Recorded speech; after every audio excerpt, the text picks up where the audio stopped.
Secara geografis, kota Mekah terletak di Hijaz sebagai bagian dari Jazirah Arab. Hijaz sendiri memiliki 3 kota besar yang terkenal dalam sirah Rasulullah.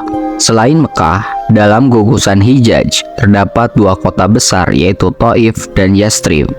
Mekah pun diyakini oleh para pakar falak dan geografis sebagai pusat bumi. Banyak hasil penelitian ilmiah menguatkan posisi Mekah sebagai titik nol meridian yang sebenarnya. Salah satu di antaranya adalah Sami Al-Maghluts. Ia menuangkan keyakinan dalam buku berjudul Atlas Perjalanan Hidup Nabi Muhammad, sehingga akan lebih objektif secara ilmiah jika Mekah dijadikan titik tolak dalam perhitungan waktu. Tetapi seiring dengan perubahan hegemoni politik, maka oleh kerajaan Inggris Protestan, alingkan titik nol meridian diubah. Awal perhitungan waktu berpatokan dari Greenwich. Pandangan seperti ini pun dapat dirujuk pada buku Api Sejarah karya Mansur Surya Negara.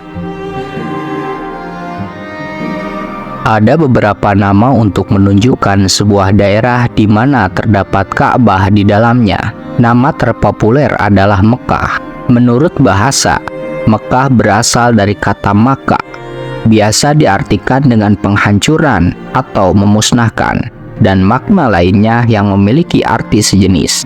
Juga dapat diartikan dengan menyusui. Makna terakhir ini mendapatkan korelasinya ketika Mekah yang di dalamnya terdapat Ka'bah mampu memenuhi kehausan spiritual manusia ketika mendatanginya di musim haji. Ibarat sang ibu mampu memenuhi kehausan bayi yang membutuhkan air susu. Nama yang tidak memiliki perbedaan makna dengan Mekah adalah Bakah. Kata Baka dapat diartikan dengan hancur atau pecah. Diyakini penamaan ini memiliki bukti empirik secara historis. Semua pihak yang melakukan kerusakan di Mekah, terutama Ka'bah, maka pihak tersebut akan hancur. Tetapi dari kacamata teologis, penyebutan Bakah adalah untuk menghancurkan anggapan Yahudi tentang rumah ibadah yang pertama dibangun di dunia ini adalah Bait Al-Maqdis. Al-Hasan Al-Nadwi menulis bahwa kota Mekah disebut dalam Taurat asli dengan nama Wadi Bakah, lembah Mekah. Tetapi oleh para sarjana Yahudi dahulu, diubah menjadi Wadi Buka, lembah ratapan.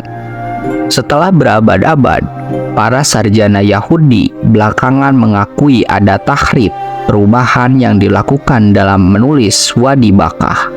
Sekarang mereka membiarkan kata Bakah sebagaimana aslinya tertulis dalam Taurat. Meskipun secara penulisannya tentu adaptif dengan bahasa mereka. Dalam bahasa Inggris, Wadi Bakah hari ini diterjemahkan dengan Valley of Bakah. Tujuan perubahan tersebut mengindikasikan upaya Yahudi untuk mengaburkan maksud isi Taurat. Hal ini didorong oleh keangkuhan ideologis mereka bahwa ras terbaik yang pantas mendapatkan status kerasulan hanyalah Bani Israel. Sedangkan dalam Taurat asli menyebut Wadi Bakah menjadi tempat Rasul terakhir akan diutus. Ini berarti di Jazirah Arab, lebih tepatnya lagi di Mekah. Sehingga secara otomatis menutup harapan Bani Israel bahwa Nabi terakhir berasal dari ras mereka. Tetapi sekali lagi dengan keegoan ideologisnya, mereka tetap bersikukuh meyakini Nabi akhir zaman berasal dari mereka. Hal ini terlihat dari upaya tahrif yang dilakukan oleh para rahib sesat. Mereka mengubah tulisan Wadi Bakah menjadi Wadi Buka, lembah ratapan. Sehingga hal ini identik dengan Yerusalem dan secara otomatis diharapkan akan menegaskan bahwa jatah Nabi akhir zaman yang ditunggu-tunggu akan muncul di tanah Yerusalem, tanah yang dijanjikan menurut keyakinan mereka. Sejatinya tahrif ini sebagai upaya untuk merusak legalitas kerasulan Muhammad sebagai ahli Mekah. Al-Qura adalah nama lain dari Mekah. Allah Subhanahu wa Ta'ala menyebut Mekah dengan Al-Qura. Boleh jadi ada 2 alasan. Mekah menjadi kota pertama yang didiami oleh Adam alaihissalam dan Hawa, atau untuk menandakan bahwa saat Rasulullah Shallallahu alaihi wasallam mendakwahkan Islam, memang Mekah merupakan kota terbesar di Jazirah Arab saat itu. Kerajaan-kerajaan di Arab Utara telah lama kehilangan kekuasaannya, sedangkan di bagian selatan, kerajaan-kerajaan Yaman sudah terjajah oleh Ethiopia, Kristen, dan Persia Majusi silih berganti. Penyebutan Al-Masjid Al-Haram akrab sebagai nama lain Mekah. Al-Masjid Al-Haram dapat disebut dengan Forbidden City, kota terlarang. Sedangkan Mekah oleh Claudius Ptolemeus, sang geograf Yunani Mesir, pada pertengahan abad kedua Masehi disebut dengan Makoraba, terambil dari bahasa Saba Mukariba yang berarti tempat suci. Ia berpandangan bahwa berdasarkan dari asal kata itu, Mekah dibangun oleh satu kelompok keagamaan, sehingga dapat dikatakan Mekah sejak dulu sudah menjadi pusat keagamaan. Dalam arti, jahiliyah diposisikan sebagai masa sebelum munculnya Islam.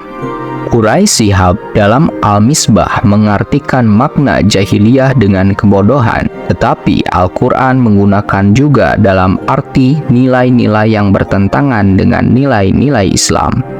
Pada masa pra-Islam, kata jahiliyah sama sekali tidak mempunyai konotasi religius. Jahiliyah semata-mata hanyalah sifat pribadi manusia. Sesungguhnya jahiliyah mewujud dalam semangat kebebasan, kesombongan, dan perasaan mulia yang menolak untuk tunduk di hadapan apapun dan siapapun. Pada satu titik, jahiliyah merupakan lawan kata Islam.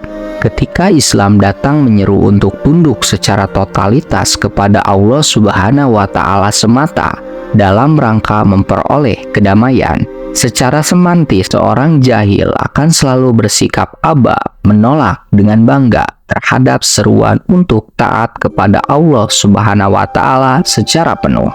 Dalam Al-Quran sendiri, kata jahiliyah disebut sebanyak 4 kali.